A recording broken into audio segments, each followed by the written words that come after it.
Dear students, मैं doctor Monika Dungarwal आज अपने इस वीडियो में कॉन्स्टिपेशन या कब्ज के बारे में आप सभी को जानकारी देने जा रही हूँ। कब्ज या कॉन्स्टिपेशन आज आम जन की एक मुख्य समस्या हो गया है। व्यक्ति के उत्तम स्वास्थ्य का सबसे बड़ा दुश्मन ही कब्ज होता है। इसके कारण कई सारी अन्य बीमारियां शरीर में हो जाती है। अधिकांश बीमारियों की जड़ ही कब्ज को माना जाता है। कब्ज की स्थिति में मल जो होता है वह बहुत अधिक कड़ा हो जाता है तथा वह कठिनाई से निकलता है। अतः मल त्यागने में बहुत अधिक परेशानी एवं कष्ट होता है। कब्ज अनियमित, अपूर्ण व कष्टदायक मल उत्सर्जन की स्थिति होती है। कहने का मतलब ये हुआ है, कॉन्स्टिपेशन के समय जो व्यक्ति की सामान्य मल त्यागने की जो क्रिया होती है वह सही नहीं रह पाती है। उसके कई सारे कारण होते हैं जो कि हम आगे देखेंगे, और इसी कारण से मल जो होता है वो बहुत अधिक कड़ा हो जाता है और इस कारण से उसको बाहर निकलने में बहुत अधिक परेशानी या दिक्कत होती है। कभी कभी गुदा की जो श्लेष्मिक झिल्ली होती है वहां से इतने कड़े मल को जब बाहर निकाला जाता है तो रक्त निकलने लगता है, जिससे मल विसर्जन जो है और अधिक पीड़ादायक या कष्टदायक हो जाता है। कब्ज प्राय गर्भावस्था के जो अंतिम 2-3 माह होते हैं उसमें गर्भवती स्त्रियों में देखने में आता है। इसके अलावा मध्यम आयु की वे महिलाएं जो कि साधारण या कम कार्य करती है प्रतिदिन, तो उनमें भी कब्ज की समस्याएं आम होती है। जो बूढ़े लोग हैं घरों में, उनके अंदर भी कम फिजिकल एक्टिविटी के कारण से या कम क्रियाशीलता के कारण से भी कब्ज। लंबी बीमारी की दशा में जब व्यक्ति काफी दिनों तक बिस्तर पर रहता है, उसका हिलना डुलना उठना बैठना मना होता है, तब भी उस व्यक्ति की फिजिकल एक्टिविटी कम हो रही है। इस कारण से उसके अंदर कब्ज हो जाती है। अतः नियमित रूप से एक बार मल त्यागने की क्रिया अवश्य की जानी चाहिए। यह उत्तम स्वास्थ्य के लिए बहुत ही आवश्यक होता है। अब हम देखेंगे कि कब्ज कितने प्रकार की होती है। कब्ज के प्रकार जब हम देखते हैं तो कब्ज मुख्यतः 3 तरह की होती है। इसमें सबसे पहली कब्ज होती है एटॉनिक कब्ज।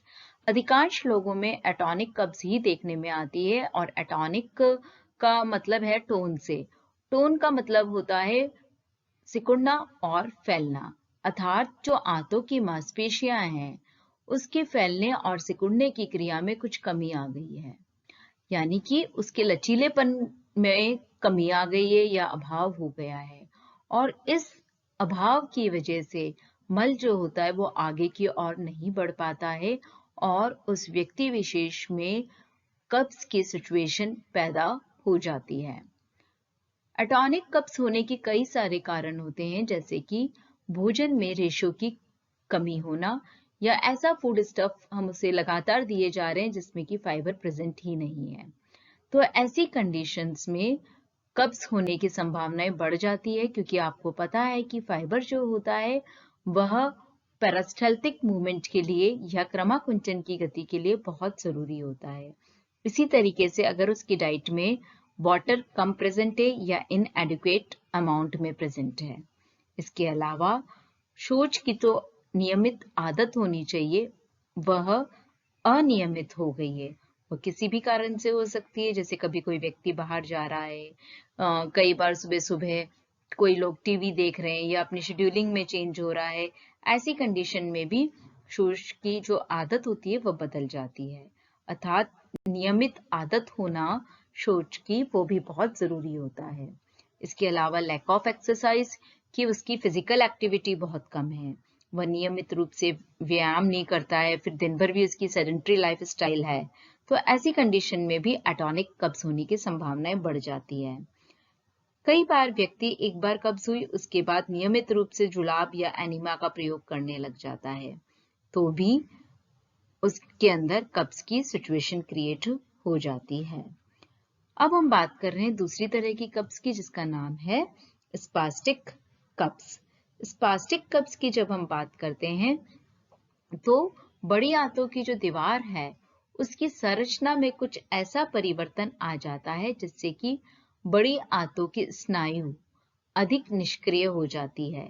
स्नायु से मतलब है उसका नर्वस सिस्टम जो है वो निष्क्रिय हो गया है। इस कारण आंतों के संकुचन और विमोचन की क्षमता में वृद्धि हो जाती है। पहले हमने बात की उसकी जो टोन है या उसकी जो क्रमाकुंचन की गति है उसमें कमी आ रही है। इसके अंदर इसके जस्ट विपरीत संकुचन और विमोचन की क्षमता में व्यापक वृद्धि हो जाती है, यानी कि उसकी तीव्रता बढ़ जाती है और इसके कारण उन पर काफी दबाव पड़ने लगता है और इस दबाव के कारण आंत्रमार्ग या हम कहें इंटेस्टाइनल ट्रैक्ट की गतिविधियां अधिक अनियमित हो जाती है और इस कारण से भी भोजन आगे की ओर खिसक नहीं पाता है और परिणामतः व्यक्ति के अंदर जो है कब्ज की स्थितियां क्रिएट हो जाती है। स्पास्टिक जो कब्ज है उसके भी कई सारे कारण होते हैं, जैसे कि जो फूड स्टफ जलन पैदा करते हैं, जैसे शराब है, चाय है, कॉफी है, इनका अधिक सेवन किया जाना, या जो लोग ज्यादा मिर्च मसाले वाली चीजें खाते हैं, जुलाब का अधिक प्रयोग करते हैं, जो लोग ज्यादा टेंशन, चिंता, तनाव में रहते हैं, उन लोगों के अंदर यानी मानसिक रूप से जो लोग परेशान रहते हैं उसके अंदर स्पास्टिक कब्ज होने की जो प्रॉब्लम्स है वह बढ़ जाती है। अब हम तीसरी तरह की कब्ज की बात कर रहे हैं जिसको कि अवरोधात्मक कब्ज कहा जाता है। अवरोधात्मक कब्ज यानी ऑब्स्ट्रक्टिव कॉन्स्टिपेशन। यह कब्ज जो होती है कोलोन में अवरोध उत्पन्न होने के कारण से होती है। बड़ी आंत का जो अंतिम भाग को कोलोन कहा जाता है और जब कोलोन की मांसपेशियां कमजोर हो जाती है तो इसमें प्रसारण व संकुचन की जो क्षमता होती है उसमें कमी आ जाती है और मल आगे की तरफ खिसक नहीं पाता है। यह स्थिति तब उत्पन्न होती है जब बड़ी आंत में जलन के कारण वहां की पेशियां जो होती है या मांसपेशियां जो होती है वह सूजकर लाल हो जाती है, साथ में उनके अंदर घाव हो जाते हैं और इस कारण मल के साथ जो है कई बार खून या श्लेष्मा भी आने लगता है। यह कब्ज जो होती है मुख्यतः संक्रमण के कारण से होती है। इसके भी कई सारे कारण होते हैं कि अवरोधात्मक कब्ज व्यक्ति के अंदर कब होगी, जैसे कि हानिकारक जीवाणु जब विकसित होने लग जाते हैं कोलोन के अंदर, लंबी बीमारी के कारण से कई बार आंतों की मांसपेशियां कमजोर हो जाती है तो उनके अंदर संकुचन व प्रसारण की क्रिया में बाधा उत्पन्न हो जाती है। मिर्च मसालेदार सुगंधित आहार का सेवन किया जाता है जब बहुत अधिक मात्रा में, चाय, कॉफी, कोको का अत्यधिक सेवन किया जाता है, व्यक्ति जब बासी या सड़ा गला भोजन खाता है ऐसी कंडीशंस पे, भरपूर नींद नहीं ले पाता है, जगह में कोई परिवर्तन हुआ है ना, या उसको पर्याप्त विश्राम नहीं मिल पा रहा है, तो भी अवरोधात्मक कब्ज उस व्यक्ति के अंदर होने की संभावनाएं जो है वह बढ़ जाती है। इस स्लाइड में हम बात कर रहे हैं कब्ज के कारण की। अभी तक जो हम कारण की बात कर रहे थे वह प्रकार के साथ था कि ऑब्स्ट्रक्टिव कब्ज हुई तो क्यों हुई, स्पास्टिक हुई किसी व्यक्ति के अंदर तो क्यों हुई, एटॉनिक हुई तो क्यों हुई। यहाँ जो हम बात करेंगे वो कॉमनली बात करेंगे कि कब्ज व्यक्ति में किस कारण से हो जाती है। तो सबसे पहला कारण होता है भोजन में फाइबर की कमी होना या रेशो की कमी होना। जब भी व्यक्ति के भोजन में फाइबर की कमी हो जाती है तो कब्ज होने की संभावनाएं बढ़ जाती है। शरीर में जल की कमी होना, यानी हमारे शरीर में जितनी वाटर की रिक्वायरमेंट है या जितना वाटर का इंटेक किया जाना चाहिए उस कंपैरिजन में व्यक्ति जो है पानी को कम ग्रहण कर रहा है, यानी शरीर में पानी की कमी हो गई है, तब भी कब्ज की समस्या उत्पन्न होती है। शौच की अनियमितता, अर्थात हमारी बैड हैबिट्स की वजह से जब व्यक्ति सुबह टाइम पे शौच करने नहीं जाता है तो अनियमितता हो जाती है और कई बार ये अनियमितता जो होती है वो कब्ज को बढ़ावा देती है। इसी तरह से फिजिकल एक्टिविटी की कमी होना, जब प्रॉपरली व्यक्ति फिजिकल एक्सरसाइज नहीं करता है तो भी कब्ज की समस्या बढ़ जाती है, क्योंकि पहले से ही उसकी जो लाइफ स्टाइल है वह सेडेंटरी है और दूसरा वो फिजिकल नहीं कर रहा है। इस कारण से चाय, कॉफी व कोको का अत्यधिक सेवन करने से, जब व्यक्ति अपनी डाइट में इन चीजों का अत्यधिक सेवन करता है तो यह मांसपेशियों के जो क्रिया है, क्रमाकुंचन की क्रिया, उसमें परिवर्तन ला देता है और यह कब्ज की समस्या को बढ़ावा देता है। इसी तरीके से धूम्रपान व शराब का अधिक प्रयोग भी कब्ज की समस्या को बढ़ाने में सहयोग प्रदान करता है। जो व्यक्ति एक बार कब्ज होने के बाद जुलाब का सेवन करने लग जाता है और फिर वह उनकी आदत में शामिल हो जाता है तो यह आदत भी फिर कब्ज की समस्या को बढ़ावा देने का कार्य करती है। नियमित समय पर भोजन न करना। जो लोग समय पर खाना नहीं खाते हैं, नियमित समय पर भोजन नहीं करते हैं, तो नियमित समय पर भोजन न करने के कारण से भी कब्ज की समस्या उत्पन्न होती है। आंतों में किसी प्रकार की रुकावट या बीमारी, कई बार किसी बीमारी की वजह से आंतों में रुकावट पैदा होती है और ये कब्ज को बढ़ावा देती है। अत्यधिक औषधियों का सेवन, जो लोग बीमार रहने की वजह से ज्यादा मेडिसिन को प्रयोग में लाते हैं तो उन लोगों में भी कब्ज की समस्या अधिक देखने में आती है। मानसिक चिंता, मेंटल स्ट्रेस भी एक इम्पॉर्टेंट रोल प्ले करता है कब्ज की समस्या को बढ़ाने में। स्थान परिवर्तन, जैसे कि किसी भी कारण से जब व्यक्ति एक स्थान से दूसरे स्थान जाता है तो जब जगह चेंज होती है तो कई बार वो अपनी सोच की आदतों को सही प्रकार से नहीं रख पाता है, या हम ये कहें कि नियमित समय पर सोच करने नहीं जा पाता है और इस कारण से वह कब्ज को बढ़ावा देता है। पर्याप्त विश्राम नहीं कर पाना, कई बार व्यक्ति जब पूर्ण रूप से विश्राम नहीं कर पाता है तो यह कंडीशंस भी कब्ज की समस्या को बढ़ावा देने का कार्य करता है। अब हम बात कर रहे हैं कब्ज के लक्षण की, कि व्यक्ति के अंदर क्या क्या लक्षण दिखाई देने लगते हैं जब उसको कब्ज हो जाती है। इसमें है, उसको बेचैनी होने लगती है, उसको सर दर्द होने लगता है, व्यक्ति को चक्कर आने लगते हैं, साथ में कार्य करने में उसकी रुचि नहीं रहती है, पेट में गैस बनने लग जाती है, उसको भूख नहीं लगती है, साथ में गैस बनने के कारण से पेट फूलने लग जाता है, पोषण न्यूनता जनित रोग हो जाते हैं क्योंकि एब्जॉर्प्शन न्यूट्रिएंट्स का कई बार प्रॉपरली नहीं हो पाता है। इस कारण से जीभ पर सफेद परत जमा हो जाती है, यानी आपको जीभ थोड़ी सी सफेद दिखने लग जाती है। कब्ज की दशा में मल के साथ खून श्लेष्मा कई बार आने लग जाता है। अब हम बात कर रहे हैं कब्ज में पोषक तत्वों की आवश्यकता की। जब हम न्यूट्रिएंट्स की बात करते हैं तो कब्ज के अंदर चेंजेस बहुत ज्यादा नहीं होते हैं इसकी मात्रा में, जो इसकी नॉर्मल रिक्वायरमेंट है वो एज इट इज रहती है। पर फिर भी जब हम बात करते हैं तो सबसे पहले लेते हैं ऊर्जा की। तो ऊर्जा जो है वो रोगी की आयु, लिंग, उसकी जो भी तरह का वो कार्य कर रहा है उस अनुसार दी जानी बहुत जरूरी होती है, ना तो इसकी मात्रा बढ़ती है कब्ज में, न कम होती है।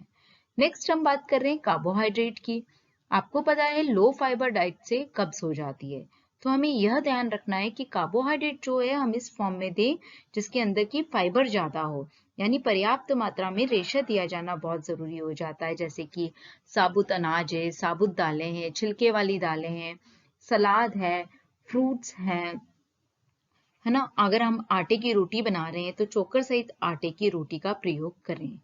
इसी तरीके से जब प्रोटीन की बात करते हैं तो प्रोटीन भी जो नॉर्मल इंसान को दिया जाता है उतना ही प्रोटीन दिया जाना जरूरी है, बस उच्च क्वालिटी का प्रोटीन होना चाहिए।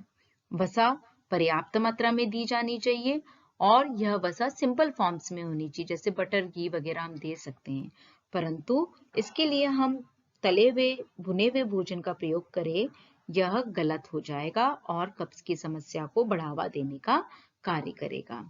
नेक्स्ट हम विटामिन की बात कर रहे हैं। जब हम विटामिन की बात करते हैं तो हमें विटामिन बी और सी की मात्रा को बढ़ा देना चाहिए, क्योंकि कई बार कब्ज के समय पर इनकी कमी देखने में आती है अगर वो लंबे समय तक चल रही है तो। नेक्स्ट है खनिज लवण। खनिज लवण की जब हम बात करते हैं तो कब्ज की स्थिति में कई बार पोटेशियम की कमी देखने में मिलती है और इसकी पूर्ति के लिए हमें फ्रूट्स देने चाहिए। हम फ्रूट जूसेस की बात इसलिए नहीं कर रहे हैं क्योंकि इसको फाइबर ज्यादा देना है। अगर आप उसको फ्रूट्स पूरा देंगे, है ना, पूरे फल देंगे तो फाइबर अच्छी मात्रा में उसके शरीर में जा पाएगा। इस कारण से हमें फ्रूट्स पूरे फॉर्म में देना बहुत जरूरी होता है। कई बार भोजन में लोह तत्व की अधिकता से भी कब्ज हो जाती है, जैसे कि जब प्रेगनेंसी में आयरन टैबलेट्स दी जाती है तो लेडीज में कब्ज की समस्या देखने में आती है। भोजन में कई बार कैल्शियम लवण की अधिकता के कारण से भी कब्ज हो जाती है। इसके अलावा जल एवं पेय पदार्थ की जब बात करते हैं तो पानी का उपयोग बहुत अधिक मात्रा में किया जाना चाहिए। दिन में कम से कम 8 से 10 गिलास पानी पिया जाना बहुत जरूरी हो जाता है। और हो सके तो हमें सुबह उठकर गुनगुने या नवाया पानी जिसे कहा जाता है उसमें नींबू निचोड़कर व्यक्ति को दिया जाना चाहिए। पेय पदार्थ की पूर्ति के लिए जैसे कि फलों का रस है, छाछ है, लस्सी है, गन्ने का रस है, सब्जियों का सूप है, दाल का सूप है, व्यक्ति को दिया जाना चाहिए, पर चाय कॉफी वगैरह का प्रयोग कम करना चाहिए। अब हम बात कर रहे हैं कब्ज में आहार नियोजन की। आहार नियोजन की जब भी हम बात करते हैं बच्चों, तो हमें डाइट को प्लान करते समय किन किन चीजों को ध्यान में रखना चाहिए, ये पॉइंट्स इसके अंतर्गत आते हैं और इसको डिटेल में आपके प्रैक्टिकल के अंदर बताया जाएगा। यहाँ पर थ्योरी पार्ट के हिसाब से ही आपको समझाया जा रहा है, भले वो आपने फीवर देखा था, कॉन्स्टिपेशन आप अभी देख रहे हैं, या आपने इससे पहले डायरिया या पेप्टिक अल्सर देखा था। तो सबसे पहले कब्ज में ध्यान रखने वाली यह बात होती है कि हमें ऐसा आहार प्लान आउट करना चाहिए कि व्यक्ति के शरीर में जल की अधिक से अधिक मात्रा पहुंच पाए। वो भले सूप के फॉर्म में हो, वह जूसेस के फॉर्म में हो, छाछ के फॉर्म में हो, नींबू पानी के फॉर्म में हो, किसी भी तरीके से हो। इसके साथ ही चोकर सहित आटे की रोटी का प्रयोग करे व्यक्ति, अर्थात फाइबर उसमें ज्यादा हो। जैसे हम आटे को जब छान लेते हैं तो छानने के बाद छलनी के ऊपर जो चोकर बचा है उसे चेक कर लें वो खराब तो नहीं है और उसमें अगेन मिक्स करके काम में लें। नियमित रूप से एक्सरसाइज करना। व्यक्ति को अगर कब्ज की समस्या रहती है तो उसे स्पेशली डेली फिजिकल एक्टिविटी करना बहुत जरूरी हो जाता है, भले वो सिंपल सी वॉक ही करें। सुबह शाम खुली एवं ताजी हवा कब्ज के लिए सबसे बेस्ट फिजिकल वर्कआउट कह दें या एक्सरसाइज कह दें, अगर वह सुबह और शाम के समय फ्रेश एयर में घूम सकता है तो यह कब्ज की समस्या को दूर करने का कार्य करेगा।